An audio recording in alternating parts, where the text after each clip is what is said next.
Mi nombre es Roger Bastidas y le voy a explicar las 7 capas del modelo de OSI. Como primera capa, el nivel físico, lo cual es donde se especifican los parámetros mecánicos, el grosor de los cables, el tipo de conectores. En la parte de los parámetros eléctricos está el temporizador de señales y niveles de tensión. Esta capa se basa más que todo en simplificar la enseñanza y el aprendizaje. En la capa número 2, que es la capa del nivel de enlace de datos, esta capa descompone los mensajes que recibe en tramas o bloques de información, en la que añade una cabecera DH o información redundante para el control de errores. Esta cabecera se basa en la corrección de errores y el control de ellos como tal, y también se encarga del control del flujo de la red. Mayormente facilita el diagnóstico de fallas de identificación y resolución de problemas. Como la tercera capa, que es el nivel de red, esta capa es el direccionamiento lógico. Básicamente esta capa se encarga de hacer llegar la información del origen hasta su destino. Aún así no estén conectados directamente a los dispositivos encargados de la conexión. De esta tarea se denomina router, que son encaminadores de la información que llevan un control de la congestión de red, lo cual produce la saturación de un nodo y lo cual lanza a la red abajo, o sea que dispara la red y se cae. Mayormente esta capa acelera la evolución de la corrección de los errores de la información. Como cuarta capa está el nivel de transporte. El nivel de transporte es la capa de conexión extremo a extremo.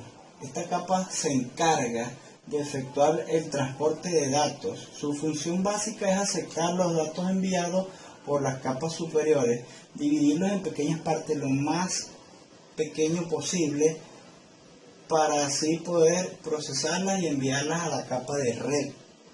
Mayormente esta capa de transporte asegura la interoperabilidad de la tecnología. En la capa 5 tenemos que es la capa de nivel de sesión. La capa de nivel de sesión es la comunicación entre los dispositivos. Esta capa se encarga de gestionar, iniciar y finalizar las sesiones entre usuarios, procesos y aplicaciones finales, y así reanudarlas en caso de interacción en el enlace entre computadoras que se estén transmitiendo. Esta capa de sesión facilita el diseño modular de la información de todos los datos obtenidos ya hasta ahora. En el nivel de presentación es la capa número 6.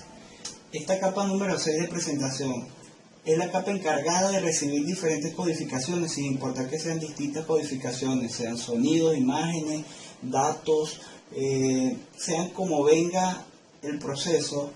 Lo importante en esta capa es que sean reconocibles. Mayormente estandariza las interfaces de esta información que llega a esta capa como tal.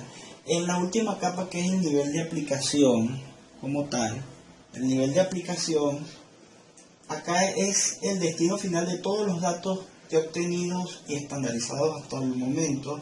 Es donde se proporciona el servicio de datos al usuario, interactúa con la capa de presentación y una interfaz al usuario, brindándole la capacidad de observar el direccionamiento de los datos que se desean manejar.